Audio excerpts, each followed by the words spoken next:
5 things not to do if all you have is $2 million to retire on. If you have $2 million saved for retirement, congratulations. You're not rich, you're responsible. And here is an uncomfortable truth. $2 million is enough to retire well, yes, but it's not enough to retire recklessly.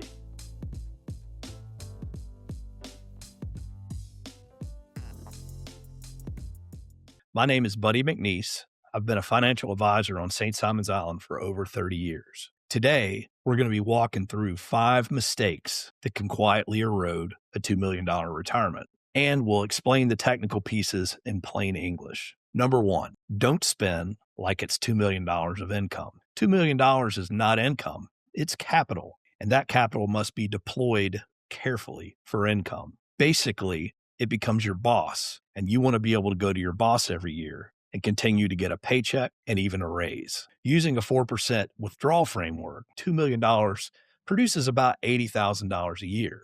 Add in Social Security, and many families fall somewhere between $120,000 and $140,000 of gross income. And that's comfortable, but not unlimited. The danger is overspending in the first 5 years. Early withdrawals above 4% can permanently reduce your margin for error. Inflation will cut purchasing power in half over 25 to 30 years. So the real question is not, do I have $2 million? The question is, what income does $2 million safely produce? Number 2, don't panic in the first bear market. Sequence of returns risk means early market losses hurt more than later losses because withdrawals are happening simultaneously. For instance, if the markets fall 25% and you're withdrawing income, you're pulling from a shrinking pool, and a 25% loss requires a 33% gain to recover.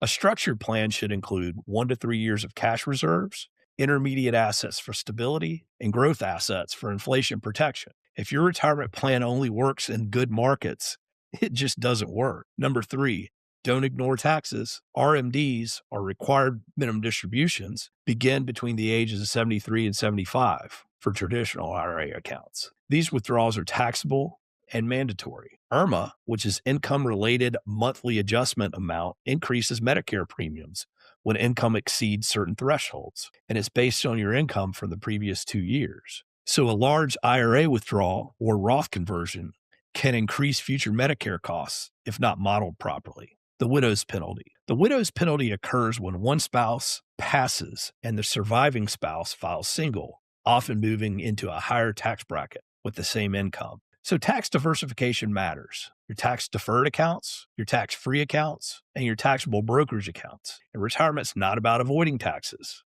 It's about controlling them. Number 4, don't overfund the kids. Helping kids is noble. Becoming financially dependent on them later in life is not. Every $100,000 gifted early is not just $100,000 gone. At a 6% growth over 20 years, it's roughly $320,000 of lost value. Generosity must be intentional and not emotional. Number 5, don't ignore healthcare. Medicare does not cover long-term custodial care. Long-term care can include home health, assisted living, and memory care, often paid out of pocket. Hybrid long-term care policies combine life insurance or annuities with long-term care riders. So if care is needed, benefits can be accessed. If not, the heirs receive a death benefit. You either insure the risk, self-fund it, or hope. And as I've said before, hope is not a good strategy. In closing, $2 million is strong, but it's not infinite. You have to make it last. And retirement success requires spending discipline, tax modeling, income sequencing, risk buffers, and healthcare planning. The most dangerous retirement number is not $500,000. It's $2 million without a plan. If you would like to stress test your plan, please give us a call. We'd love to hear from you. Thank you.